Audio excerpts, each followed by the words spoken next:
रामनवमी स्नेह मिलन कार्यक्रम कृष्णा गार्डन में हुआ आयोजित।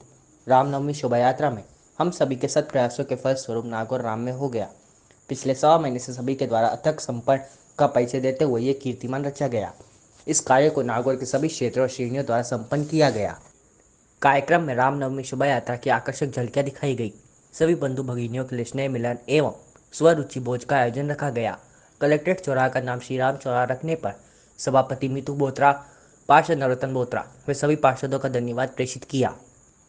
इस अवसर पर स्वामी हरिनारायण शास्त्री, संत चेतन राम महाराज, संत माधवदास महाराज, संत सर्वेश्वर महाराज, संत रामनिवास महाराज, संत राजाराम महाराज, समिति के संरक्षक हरिराम धारणिया, भोजराज सारस्वत, रामेश्वर सारस्वत, इंदू चौधरी, मुकेश भाटी, मांगीलाल बंसल मंचस्थ थे।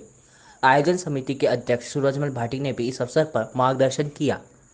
मुख्य वक्ता के रूप में सेवा भारती के जोधपुर प्रांत संगठन मंत्री स्वरूप दान ने उद्बोधन दिया। आयोजन समिति के उपाध्यक्ष गौतम कोठारी ने रामनवमी शोभा यात्रा का प्रतिवेदन प्रस्तुत किया। संत टोली यहाँ विराजमान है। एक इतिहास की घटना ध्यान में आती है। 1857 की क्रांति वह बहुत विधिवत तरीके से होने वाली थी, परंतु अनुशासन की चूक के कारण वह जैसा होना चाहिए था उस प्रकार का नहीं हो पाया। तो मुख्य सूत्रधार जो लोग थे उनमें से एक थे रंगो बापूजी गुप्ते। वो खड़े थे, ऐसे विचार कर रहे थे, इतना देश भर के अंदर हमने आयोजन करना चाहा, परंतु जैसी कल्पना थी, जिससे जो परिणाम आना था वो नहीं आ पाया, सफलता नहीं मिली। तो साथ की टीम भी थोड़ी हताश थी और वो खुद भी ऐसे विचारणीय हो गए थे। तब अचानक वहां पर एक संत वेश में प्रकट होते हैं और वह कहते हैं कि सोच क्या रहे हो, कोई भी काम करने से ही होता है, इसलिए सर्वप्रथम कार्य प्रारंभ करो। और कुछ ही क्षण में वो गायब हो जाते हैं। वह कौन थे? वह हम सबके प्रेरणा स्रोत समर्थ गुरु रामदास, जिन्होंने राष्ट्र के लिए शक्ति संचय किया, स्थान स्थान पर हनुमान की प्रतिमाएं स्थापित की, अखाड़े प्रारंभ किए और उन्हीं में से शिवाजी के जैसे लोग भी खड़े हुए थे। ऐसे पूज्य संतों के चरणों में प्रणाम करता हूं और अपनी बात को प्रारंभ करता हूं। हम भारत की धरा पर हैं। हम आंख खोलते हैं, हमें जो कुछ दिखाई देता है वह प्रकृति है। उस प्रकृति में दो अवस्थाएं हैं, एक जड़, दूसरा चेतन। जड़ यानी जो निर्जीव है, चेतन यानी जो सजीव है। सजीव अवस्था में मनुष्य भी है। उस मनुष्य को कैसे रहना चाहिए, कैसे व्यवहार करना चाहिए, कैसे रिश्ते नाते व्यक्त करने चाहिए, उसके बारे में भारत और भारत के बाहर विचार मंथन हुआ। उस चिंतन में अनेक विद्वान लोग लगे। पाश्चात्य चिंतन व पूर्णता की ओर नहीं बढ़ पाया, परंतु भारत के ऋषियों ने रिसर्च करके जीवन जीने के सूत्र खोजे और उन्होंने कहा कि ये अच्छे काम हैं, यह करने चाहिए, यह धर्म के काम हैं। और कुछ कार्यों की ऐसी सूची बनाई कि यह काम अच्छे नहीं हैं, अधार्मिक है, अकरणीय है, वह पाप है, अधर्म है, उसको नहीं करना चाहिए। भारत के लोगों ने कहा सर्वे भवन्तु सुखिनः। भारत के लोगों ने कहा मातृवत परदारेषु, पर स्त्री मां के समान है, पर द्रव्येषु लोष्टवत, पराया धन मिट्टी के समान है, आत्मवत सर्वभूतेषु, जैसी आत्मा मेरे अंदर है ऐसी दूसरों के अंदर भी है। जो व्यवहार मुझे मेरे लिए अच्छा नहीं लगता वैसा व्यवहार मैं दूसरों के प्रति नहीं करूंगा। ऐसे जीवन जीने के श्रेष्ठ सूत्र हम सबको दिया और हमारा भारत बहुत उन्नत, समुत्कर्ष और निश्रेयस यानी भौतिक उन्नति और आध्यात्मिक उन्नति, दोनों प्रकार की उन्नति भारत में चरम पर थी। तो जैसा मनुष्य का मन आज है वैसा पहले भी था। लोग अपने दुखों से दुखी नहीं है, दूसरों के सुखों को देख करके दुखी हैं। तो ऐसे जो परकीय लोग थे, कबीलियाई लोग थे, जिनके पास कुछ नहीं था, उन्होंने कहा अरे भारत के लोग ऐसे सुखी कैसे हैं, चलो उनको लूट करके लाते हैं। तो ऐसे शक, हूण, कुषाण, यवन, डच, फ्रेंच, मुगल, तुर्क, मंगोल, पुर्तगीज, ऐसे लोगों ने भारत की ओर रुख किया। खैबर का दर्रा पार करके, कुर्रम का दर्रा पार करके भारत भूमि को पदाक्रांत किया। यहां के खेत खलिहानों को जलाया, जलाशयों में गो रक्त मिलाया, नौजवानों को मारा काटा, मां बहनों का शील भंग किया। एक तांडव नृत्य उन्होंने यहां पर किया।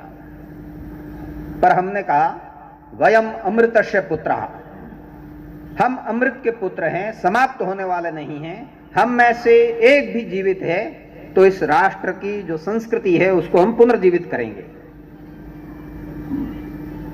और उसी संकल्पना को लेकर के हम में से ही कोई न कोई वीर पुरुष, वीर माताएं खड़ी हुई।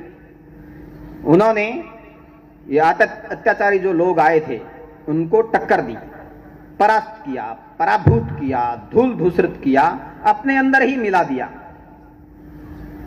परंतु एक स्वभाव अपना रहा कि हम कुछ करके फिर शांत हो जाते हैं, सो जाते हैं। तभी तो इतनी सारी लिस्ट हो गई आक्रांताओं की। नहीं तो एक कोई टक्कर देकर भगा देते और फिर अपना राष्ट्र सुरक्षित रहता। परंतु ऐसा भारत के लोगों के स्वभाव में नहीं था। एक बाबर नाम का लुटेरा आया, उसने देखा कि सामने युद्ध करने के लिए सब लोग इकट्ठे होकर के आ गए, इसके भी पसीने छूट गए। शाम के समय ऐसे वह अपना लश्कर जमा करके और बैठा था। उसने देखा कि सामने की सेना, वहां से धुआं उठ रहा है जगह जगह से। वो बहुत खुश हो गया और मीर बाकी को कहा, उसका जो सेनापति था, उसने राम जी का जो मंदिर ध्वस्त किया था, उसको कहा कि हम तो जीत गए बिना लड़ाई किए ही। तो उसने कहा कैसे? देखो देखो शत्रु खेमे में आग लगी हुई है। तो मीर बाकी ने कहा आग नहीं लगी है, वो तो खाना पका रहे हैं। खाना पका रहे हैं? हमारे यहां तो खाना बनता है तो एक जगह धुआं उठता है, इनके जगह जगह धुआं कैसे उठ रहा है? तो मीर बाकी ने कहा कि ये एक दूसरे के छुआ हुआ खाते नहीं है, इसीलिए अलग अलग भोजन बना रहे हैं। तब फिर वो और खुश हो गया। उसने कहा ये तो और अच्छी बात है, इनमें तो फूट है, भेद है, इसलिए मैं तो निश्चित रूप से यहां पर जीतूंगा। ये जो एक दृश्य उसके सामने खड़ा था, वह कहीं न कहीं आज भी भारत में कुछ स्थानों पर, सब जगह नहीं, समाप्त भी हुआ है, परंतु कुछ जगह यह दंश हमको झेलना पड़ता है और उसके कारण भारत की ताकत वह कम होती जाती है। उस बाबर ने एक दूसरा दृश्य देखा कि उसके ऊंट खेतों में ऐसे चर रहे थे। तो एक खेत का मालिक वह दौड़ करके आया, अपने खेत से ऊंट को निकाल करके दूसरे खेत में डाल दिया और अपने खेत में वह जाकर के काम करने लग गया। तब बाबर के दिमाग में दोबारा क्लिक हुआ कि यहां के लोग स्वार्थी भी हैं। ऐसे अनटचेबिलिटी और स्वार्थता, ये दोनों चीजें यहां के लोगों में हैं। तब उसने कहा पुरजोर से आक्रमण करूंगा और मैं जीतूंगा। और हम देखते हैं कि उसने एक घेरा इस प्रकार का बनाया कि भारत की अस्मिता को लूटने का, भारत को तबाह करने का उसने प्रयास किया। ये इतिहास की घटनाएं एक युवक के मन में चल रही थी और वह विचार कर रहा था कि कैसे मेरे राष्ट्र का ये पराभव, समुत्कर्ष और निःश्रेयस, दूध दही की नदियां बहने वाला अपना राष्ट्र, सोने की चिड़िया अपना राष्ट्र, पर उस पर इतने आक्रमण हुए और भारत की ऐसी अवस्था हो गई, स्वार्थ और आत्म केंद्रित हो गया। इस चीज से कैसे निकले? तो उस जन्मजात देशभक्त केशव के मन में आया कि यहां का मूल निवासी कौन है। तो ध्यान में आया कि जो इस धरती को मां कहता है, अपने आप को इस धरती का बेटा बेटी मानते हैं, वो ही यहां के मूल निवासी हैं। और ध्यान में आया कि हिंदू समाज, उसका उत्थान और पतन इस धरा पर निर्भर करता है, इसीलिए ये यहां का मूल निवासी है। तो इसको संगठित करें तो बाकी सब चीजें ठीक हो जाएगी। और 1925 में भारत में एक संगठन प्रारंभ हुआ जिसका नाम राष्ट्रीय स्वयंसेवक संघ। पहले की अवस्था दीनहीन इस प्रकार की अवस्था, परंतु संघ कार्य प्रारंभ हुआ। 3 उद्देश्य लेकर के चले। हिंदू समाज का संगठन करेंगे, पर कैसे करेंगे? तरुणों का शारीरिक बल, उसकी अभिवृद्धि करेंगे, अनुशासन की स्थापना करेंगे, और ये करके क्या करना है? हमारी जो सांस्कृतिक पहचान रही है उसको पुनर्स्थापित करेंगे। ये 3 बातों को लेकर के हिंदू समाज को जागरण किया, इकट्ठा किया, संगठित किया, और ये संगठन का काम आगे बढ़ रहा है। ऐसा दृश्य भारत में खड़ा होता है। और एक समय जितनी अपनी ताकत थी लगा करके भारत को अंग्रेजों से मुक्त भी किया। एक भारत में अच्छा दृश्य वह बनता जा रहा था। इंटरनल हम अपने राष्ट्र को शक्ति प्रदान कर रहे थे, संगठित कर रहे थे, परंतु शक्ति को देख करके कुछ लोगों को डर लगता है। ऐसे लोगों ने संघ को कुचलने का भी प्रयास किया। और एक भारत का मूल विचार, उसके बारे में एक कमेंट किया कि मुझे गधा कहो, हिंदू मत कहो। परंतु संघ कार्य दबाने से, कुचलने से रुका नहीं। हम रुके नहीं, झुके नहीं, बिके नहीं, डटे रहे, चलते रहे, क्योंकि हम व्यक्तिगत काम नहीं कर रहे थे, राष्ट्र का काम कर रहे थे, भारत के लिए काम कर रहे थे। इसलिए समाज का सहयोग, सहभाग भी हमको मिलता गया और अपन आगे बढ़ते गए। अपने साथ ही एक और विचार इधर चला, कम्युनिस्ट। संघ निर्माण का काम करता गया, कम्युनिज्म व विध्वंस का काम करता गया। निर्माण और विध्वंस ऐसे चलते चलते निर्माण आगे बढ़ गया और विध्वंस का जो दृश्य था वो धीरे धीरे भारत में सिमटता गया। और आज 3 स्टेट के अंदर वह दिखाई देता है, इतना मात्र, और उनके भी कुछ सीमित जिलों के अंदर वह है। कहने का अर्थ यह है कि हम जब अच्छे के लिए विचार करते हैं, किसी भले के लिए प्रयास करते हैं, तो उसके लिए प्रकृति भी सहायक हो जाती है, उसके लिए समाज भी सहायक हो जाता है। और कोई बुरे विचार के लिए प्रयत्न करता है, विध्वंस के लिए प्रयास करता है, तो प्रकृति भी उसको समाप्त करती है, समाज भी उसको समाप्त करता है। ऐसे अपने राष्ट्र की उन्नति के लिए अपने प्रयास किया। प्रयास करते करते दृश्य क्या बना? गर्व से कहो हम हिंदू हैं। ऐसी भावना संपूर्ण समाज में डेवलप हुई और अपने यहाँ की चित्ती व धर्म, उसके मूल में राम जी, रोम रोम में राम हैं, वो रामलला का जो स्थान है वहां पर भव्य मंदिर निर्माण होना चाहिए। ऐसे जन जन की आवाज उठने लगी और उसमें से राष्ट्र के अंदर जन जागरण हुआ, कार सेवाएं हुई, अपने पूर्वजों के बलिदान को स्मरण किया गया और प्रयत्न प्रयास करते हुए इसी प्रकार के विचार के लोग वह बढ़ चले। और आज हम सब वहां पर भगवान राम का दिव्य भव्य मंदिर वहां पर देख रहे हैं। संगठन का कार्य यह ऐसा नहीं कि स्विच दबाओ लाइट जल जाती है, नहीं, यह कार्य बहुत लंबे समय तक करना पड़ता है। अनेक लोगों ने इसके लिए जीवन खपाया, अनेक लोग जीवन खपा रहे हैं और अनेकों को इसमें आहुति देनी होगी, तब जाकर के राष्ट्र माता के लिए स्थान स्थान पर ऐसी संगठित टोलियां खड़ी होगी। वह पीढ़ी दर पीढ़ी भारत का संस्कार देते हुए आगे बढ़ते हुए दिखाई देंगे।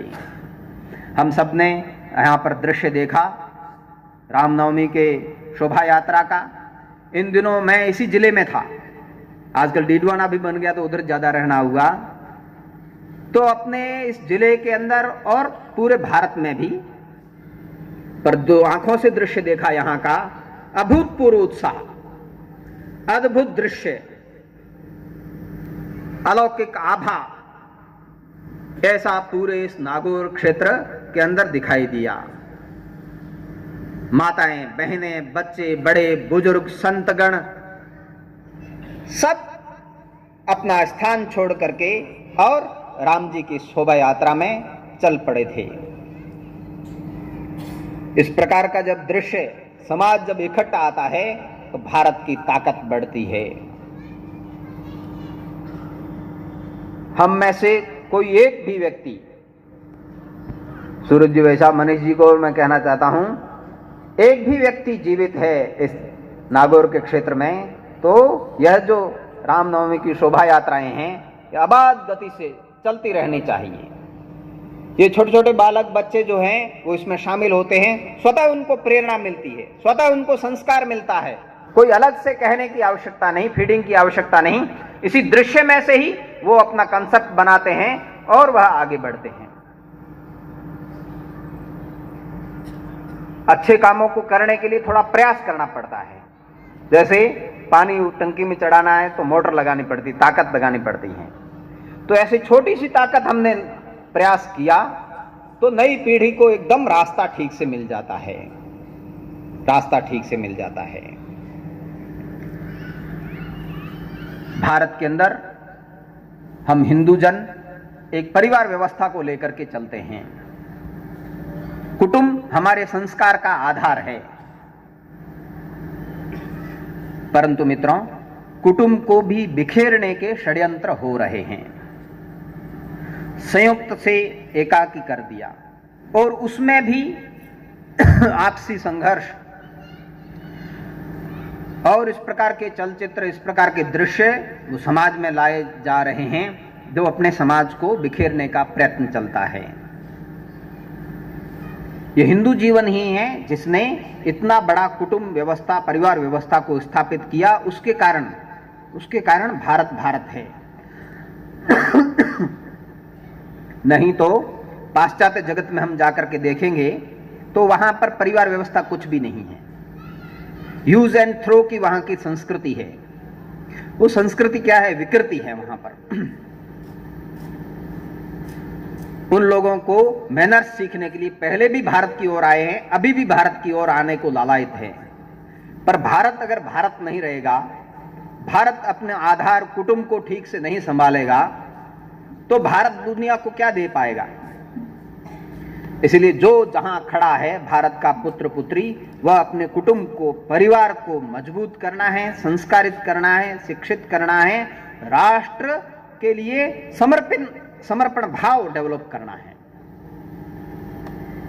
यह जब करेंगे सब चीजों का आधार वहां से बनता है। अब पर्यावरण की बात आती है तो पर्यावरण की बात इंप्लीमेंट कहां करेंगे? Think globally, act locally. तो विचार हम बहुत बड़ा करेंगे, परंतु विचार को हम साकार करने के लिए कहां आएंगे?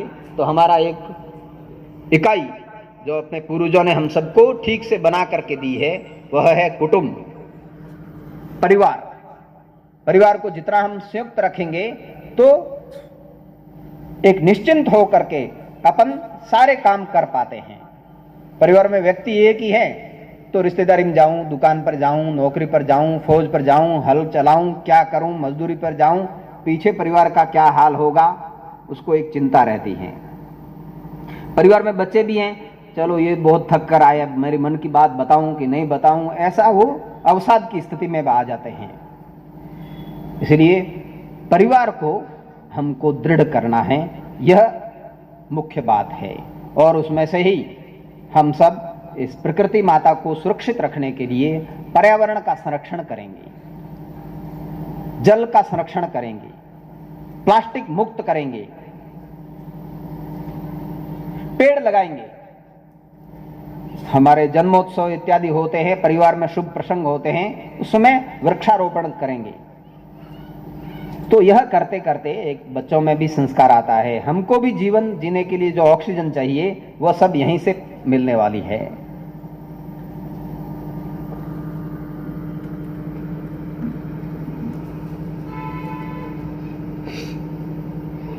परिवार में हम देखेंगे कि संपूर्ण भारत हमारा है।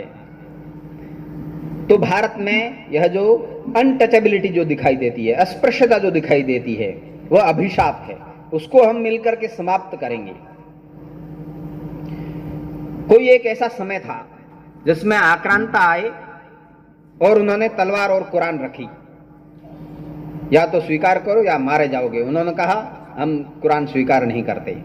तो उन्होंने कहा मारना तो कभी भी मार देंगे, इनको और कुछ काम बताते हैं। कहा कि हम महिलाओं को उठा करके लाते हैं, हमारे महलों में रहती है, उनको बाहर हम शौच इत्यादि के लिए नहीं भेजते हैं, तो उनका जो मेला है वो तुमको उठा करके जाना पड़ेगा।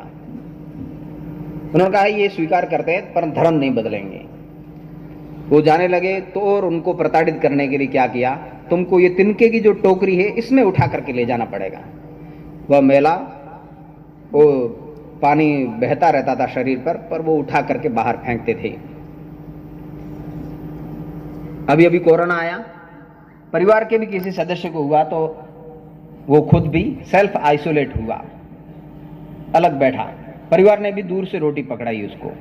तो उस समय भी जो दृश्य था, वो मेला उठा करके जाता था, तो उसने खुद ने ही कहा कि जी मैं एक बस्ती से थोड़ा दूर झोंपड़ी बनाता हूं, मेरे हाथ का पानी आप क्या पिएंगे। ऐसे खुद को सेल्फ आइसोलेट किया उसने। परंतु आज वो दृश्य नहीं है, आज इस प्रकार का वातावरण नहीं है। अब उस चीज का समाधान हो गया है, तो भी हम अपने जैसे ही राम और कृष्ण के उपासक उनको दूर कर रहे हैं। तो ऐसे दूर करने पर उनके बीच में कौन जाते हैं? मुस्लिम कम्युनिटी जाती है, ईसाई कम्युनिटी जाती हैं, और वो उनको लोभ, लालच, भय, प्रलोभन दे करके और डाइवर्ट करते हैं, कन्वर्ट करते हैं, मतांतरित करते हैं। हम में से एक संख्या कम करते, ऐसा नहीं, हमारे सामने एक संख्या शत्रु की बढ़ा करके खड़ी कर देते हैं, जबकि है वो अपने ही। थोड़ी समझ और प्रयत्न ऐसा करेंगे तो हम सब मिल करके भारत को संगठित कर लेंगे। तो समाज में एक समरसता का भाव वह हम सब मिलकर के निर्माण करेंगे तो भारत माता प्रसन्न होगी। यह देश मेरा है, ये स्वदेश का भाव, वे विचार, ये सबके अंदर है कम अधिक। परंतु हम कुछ जाहिर कैसे करेंगे, प्रकट कैसे करेंगे? तो स्वदेशी वस्तुएं वो हम उपयोग में लाएंगे। उससे धीरे धीरे हमारा मन, परिवार का मन, बच्चों का मन स्वदेशी बनता जाएगा। तो केवल वस्तुएं ही नहीं, तो व्यवहार भी चाहिए। कौन सी चीज जो भारत को नुकसान करती है वो नहीं करूंगा, कौन सी चीज जो भारत को शक्ति प्रदान करती है वो करूंगा, और बाकी लोगों को भी करने के लिए प्रेरित करूंगा। यहीं के अन्न जल को खा करके प्रतिभाएं जो है वो पलायन करती है, बाहर जाती है। वो भारत में रह सकती है क्या? बाहर गए तो ठीक, परंतु हमारे यहां की सीक्रेसी वह भी आउट करते हैं, तो ये स्वदेशी भाव नहीं हुआ ना। इसलिए भारत के हैं तो भारत के बन करके रहना, भारत के पूर्वजों को मानना, इस मिट्टी को मां मानना, इस प्रकार का स्वदेश का भाव वह समाज के अंदर स्थापित करना पड़ेगा, प्रयत्न पूर्वक करना पड़ेगा। कुछ हम अपने अपने अधिकार मानते हैं, ये चाहिए, ये चाहिए, ये चाहिए, पर कुछ कर्तव्य भी है, हमारे ड्यूटीज भी है। छोटे का बड़ों के प्रति है, बड़ों का छोटे के प्रति है, भाई का बहन के प्रति है, बहन का भाई के प्रति है। ऐसे कुछ कर्तव्य जो है वह हमारे व्यक्तिगत भी है, कुछ राष्ट्रीय भी है। इस राष्ट्र से मेरे को अन्न, जल, वायु ये सब प्राप्त हो रही है। छोटा था, धीरे धीरे बड़ा हो गया, क्योंकि इसी धरती का अन्न जल खा करके हुआ। तो केवल लेना लेना लेना ही है या कुछ देना भी है? लेने को दुनिया लेती है, देने को दुनिया देती है। केवल लेने देने को निशानी नहीं कहते हैं। बलिदान भाव से प्रेरित हो निज मातृभूमि के चरणों में जो रखे शीश स्वयं अपना, हम उसे निशानी कहते हैं, हम उसे निशानी कहते हैं। इस राष्ट्र के लिए स्वयं को सर्व समय सिद्ध करके रहना, यह नागरिक कर्तव्य है हमारा। ऐसे नागरिकों के बल पर ही भारत भारत बना हुआ है। मेरे एक के करने से क्या होगा? अगर ऐसा भाव मन में लाते हैं तो हम कहीं न कहीं कमजोर पड़ जाते हैं। भारत की शक्ति कम होती है, परिवार का पावर भी कम हो जाता है। इसलिए मैं अधिकतम क्या कर सकता हूं, वह विचार करना और आगे बढ़ना तो विजय निश्चित है, क्योंकि धर्म के साथ श्री भगवान और उनके साथ विजय रहती है। तो फिर हृदय आकाश से जगदाकाश तक भारत माता की जय ध्वनि ललकार कर उठो और कार्य पूर्ण करके रहो, भारत माता की जय। अपने इस राष्ट्र में संघ कार्य जो प्रारंभ हुआ, तो संगठन का बेसिक कार्य, मूल कार्य संघ शाखाओं के माध्यम से वह चला। आज ऐसा दृश्य हुआ। मेरे जैसा एक बकरी चराने वाला बालक भी आज यहाँ पर आपके सामने खड़े होकर के और बोलने का साहस कर रहा है। क्यों? कि संघ की एक ट्रेनिंग, यह ट्रेनिंग हर एक नर नारी को आवश्यक है। तो माताओं बहनों के लिए समिति का, सेविका समिति का कार्य है, पुरुषों के लिए संघ शाखा का कार्य है। तो जो जहां है वहां पर इस कार्य में सम्मिलित होना है, ऐसा मेरा आप सबके श्री चरणों में निवेदन है। फिर संगठित स्वरूप है, परंतु समाज के अंदर कुछ व्यवस्थाएं, उन व्यवस्थाओं को परिवर्तन करना पड़ेगा। उसके लिए संघ से प्रेरणा लेकर के ऐसे 40 संगठन वह चल पड़े जो समाज जीवन के विविध क्षेत्रों में काम कर रहे हैं। विद्या भारती वह शिक्षा को लेकर के कार्य कर रही है। भारतीय किसान संघ वह किसानों के बीच में कार्य कर रहा है। कम्युनिज्म से प्रेरित किसान टोली ने क्या देश के सामने समस्याएं खड़ी कर दी? उन्होंने कहा कि चाहे जो मजबूरी हो, हमारी मांगे पूरी हो। परंतु हिंदुस्तान के मूल विचार के लोगों ने, संघ विचार के लोगों ने कहा, देश के हम भंडार भरेंगे लेकिन उनकी कीमत पूरी लेंगे।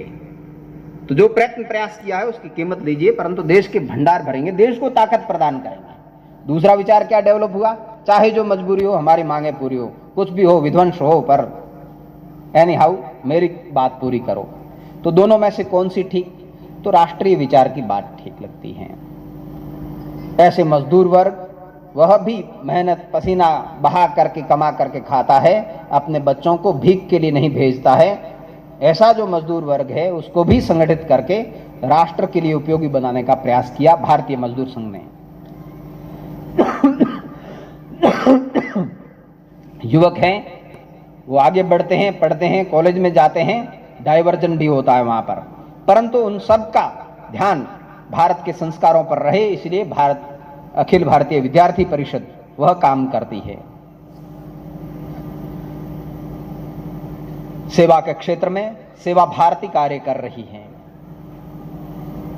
दूर दराज, झुगी झोपड़ी, उन स्थानों पर पहुंच करके वहां की जो प्रतिभाओं को तराश करके, निखार करके राष्ट्र की मुख्य धारा से जोड़ने का प्रयास चल रहा है। ऐसे व्यवस्था परिवर्तन के कार्य में ऐसे 40 संगठन वह लगे हैं। अपने संघ के अंदर गतिविधियां भी प्रारंभ हुई। कुटुंब प्रबोधन, धर्म जागरण, सामाजिक समरसता, गौ सेवा, ग्राम विकास, इस प्रकार के कार्यों से समाज वह वाकिफ है, जानकार है। इन सब चीजों को अपना मान करके हर एक व्यक्ति इस कार्यों के अंदर शामिल होए और जैसा पहले भारत अपने पास में था वैसा भारत हम निर्माण करें। क्योंकि आज जो मानचित्र में हमको भारत दिखाई देता है, क्या उतना ही अपना भारत था? नहीं। थोड़ा देखेंगे तो ये पाकिस्तान जो 1947 में बना ना, 1947 से पहले पाकिस्तान नाम की कोई चिड़िया नहीं थी। असांजी सिंध, बलूचिस्तान, हिंगलाज माता का मंदिर, लव के द्वारा बसाया लाहौर, बप्पा रावल के द्वारा बसाई हुई रावलपिंडी, रावी, चिनाब, झेलम, सतलुज, सिंधु का वह 5 नदियों का पंजाब सारा अपना हिस्सा था। थोड़ा आगे जाते हैं तो अफगानिस्तान दिखाई देता है, वो कभी उपगण स्थान कहलाता था। वहां गांधार प्रदेश है, वहां की गांधारी भारत की महारानी रही है। वो 1876 में हमसे कट करके अलग हुआ। कश्मीर, कौन सा कश्मीर? ऋषि कश्यप के द्वारा बसाया हुआ कश्मीर अभी पाक अधिकृत हो गया है, अक्षय चीन के रूप में चाइना को दे रखा है। वो भारत का अविभाज्य अंग है। केसर की क्यारियां, सेब के बागान, वह सारा क्षेत्र अपना है। ये तिब्बत कभी त्रिविष्टप कहलाता था, अंग्रेजों ने 1914 में इसको बफर स्टेट बना करके चीन ड्रैगन के मुख में धकेल दिया, अपना हिस्सा था। नेपाल, कौन सा नेपाल? अधिराज्य नेपाल, हिंदू राज्य नेपाल, पशुपतिनाथ का मंदिर, कैलाश मानसरोवर, ब्रह्मनद, शिव गौरी का वो स्थान, जैसे अपने ये बच्चे खेल रहे ना, ऐसे गणेश और कार्तिकेय वहां पर खेला करते थे। वह सारा प्रदेश अपना था, परंतु 1905 में हमसे टूट करके अलग हो गया। 1904 में भूटान टूटा, 1971 में बांग्लादेश कहलाया। वहां पर ढाकेश्वरी माता का मंदिर है, ढाका की मलमल है, सारा प्रदेश अपना था। ये ब्रह्मदेश 1935 से पहले अपना हिस्सा था। जावा, सुमात्रा, बाली, कंबोडिया, इंडोनेशिया, वहां तो आज भी रामायण की गाथाएं गाई जाती है, रामलीलाओं का मंचन होता है। 13,000 वर्ष प्राचीन एक गणेश की प्रतिमा वहां पर समुद्र में मिली है। वो लोग कहते हैं कि कभी हमारे पूर्वजों ने वो धर्म बदला, परंतु हमने अपने पूर्वज नहीं बदले हैं। हम राम के वंशज हैं, राम के अनुयायी हैं। नीचे हम देखते हैं तो लंका है, वो कभी सिंहल द्वीप कहलाती थी, जहां अपने आराध्य राम जी ने सेतु बना करके चढ़ाई की, अत्याचारी रावण का नाश किया, सीता माता को स्वतंत्र कराया। वह लंका अपना हिस्सा थी। तो ये सारा क्षेत्र कैसे कट हो गया? मेरी और आपकी थोड़ी बहुत जमीनें होगी, कोई पड़ोसी दबाता है तो तलवार खिंच जाती है, रक्तपात हो जाता है, परंतु अपने देश की ही इतनी सारी जमीन चली गई। किसको कष्ट है? जो इस धरती को अपना मानता है, जो अपने आप को इस धरती का मानता है, उसे ही कष्ट है कि मेरे भारत के टुकड़े क्यों हुए। राम जी ने कहा था, अपि स्वर्णमयी लंका नमे लक्ष्मण रोचते जननी जन्म भूमिश्च स्वर्गादपि गरीयसी। मेरी जन्मभूमि की ये अवस्था,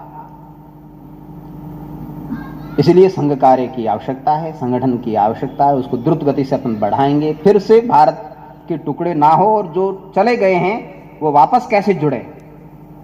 तो छोटे छोटे चुंबक के टुकड़े हैं, वो कहाँ आकर के जुड़ते हैं? बड़ा चुंबक होता है, वहां पर आकर के जुड़ते हैं। तो जो अभी भारत हमारे पास में है, उसमें शक्ति प्रदान करनी है, उस चुंबक को बड़ा चुंबक करना है, ताकि बाकी सब भी आकर के उसमें जुड़ेंगे और फिर से अपना अखंड स्वरूप राष्ट्र का वह निर्माण होगा। लौकिक और अलौकिक बंधन जिनको बांध नहीं पाते, घिरे विघ्न बाधाएं फिर भी तनिक नहीं वे घबराते, मान चुनौती करें सामना, यह जीवन संग्राम है, विजय सुनिश्चित होती उनकी, घोषित यह परिणाम है, घोषित यह परिणाम है। मेरे और आपके बहुत से दादा परदादा हुए, परंतु उनका स्मरण नहीं आता। कथा कहानियां बुजुर्ग माताएं किन की सुनाती है? जो देश समाज धर्म संस्कृति के लिए जिए मरे खपे, उनको याद करते हैं। इसलिए कवि ने कहा, काल चक्र के माथे पर जो पौरुष की भाषा लिखते, उनकी मृत्यु कभी नहीं होती, वे केवल करते दिखते, मातृभूमि की पावन गीता गाते आठों याम है, विजय सुनिश्चित होती उनकी, घोषित यह परिणाम है, घोषित यह परिणाम है। साहस संबल होता जिनका, धैर्य सारथी होता है, लोक हितैषी बनकर अपने प्राणों को भी खोता है, काल सदा लिखता पृष्ठों पर उनका स्वर्णिम नाम है, विजय सुनिश्चित होती उनकी, घोषित यह परिणाम है, घोषित यह परिणाम है। जय श्री राम, जय जय श्री राम। लेकिन वास्तव में क्या है, आप यहाँ कौन बैठे हैं? कार्यकर्ता बैठे हैं। You are the worker. आप हैं जो इस शहर की सब प्रकार की हवाएं, इस शहर की सब प्रकार की दिशाएं परिवर्तित कर सकते हैं, करते हैं, करते रहे हैं और आगे भी करेंगे। बोलो मैं ठीक कह रहा हूं कि नहीं कह रहा हूं? तो जो हम कार्यकर्ता हैं, उन कार्यकर्ताओं की ट्रेनिंग बोलो अच्छी होनी चाहिए, नहीं होनी चाहिए? तो ये पिछले 40 मिनट आपके बैठने की ट्रेनिंग है, ये आपके कार्यकर्ता बनने का एक प्रशिक्षण है। हमको छोटी छोटी बातें सीखने की बहुत आवश्यकता है, और आप सब लोग मिलकर के ये सब काम करने वाले हैं। आज समिति के कुछ लोग हैं कि व्यवस्था बनी हुई है, यहाँ पर बैठे हैं। हमारी इच्छा अगली बार यहाँ जो बैठे हैं वो सब संत समाज जरूर अग्रणी रहेगा, वो तो रहे, परंतु वहां जो बैठे हैं वह लोग अगली बार यहाँ आकर के विराजमान हुए। इस प्रकार का एक दृश्य जबरदस्त बने, सज्जन शक्ति व जागृत हो, सज्जन शक्ति संगठित हो, सज्जन शक्ति कर्मरत हो।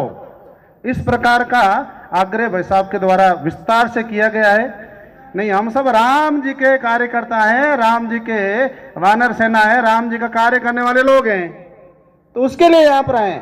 अभी सुझाव के लिए आपको कहा है, आप सब लोग सुझाव भी लिखना, उसमें लिखना कि इतनी बड़ी ट्रेनिंग है, 40 मिनट की ट्रेनिंग थोड़ी कम करो यार, 30 मिनट ही करो, ठीक रहेगा। बहुत धन्यवाद है। एक अध्यक्ष के नाते अजय जी साहब ने मुझे बोलने के लिए आदेशित किया। आप सबका साधुवाद, धन्यवाद। हम सब प्रशिक्षित कार्यकर्ता बने। इतनी बड़ी एक टोली यदि ट्रेनिंग होकर के अगली बार ये कार्यक्रम करेगी ना, तो बोलो और भव्य दिव्य विराट होगी कि नहीं होगी? बोलो भगवान श्री रामचंद्र की जय हो। संतजन, वरिष्ठ नागरिक, मातृशक्ति युवा साथियों, गत 3 वर्षों से लगातार रामनवमी के पावन अवसर पर रचित इतिहास की अगले वर्ष भी शोभा यात्रा के माध्यम से हम निरंतर जारी रखेंगे। इसी विश्वास के साथ प्रथम बैठक से आज तक सभी प्रत्यक्ष और अप्रत्यक्ष रूप से जिनका सहयोग हुआ है, उनका हृदय से आभार। टेंट व्यवस्था, व्यापार मंडल, विद्यालय संस्था की बस सेवा, साज सज्जा, पुलिस प्रशासन एवं नगर परिषद का सदा आभार। जय श्री राम।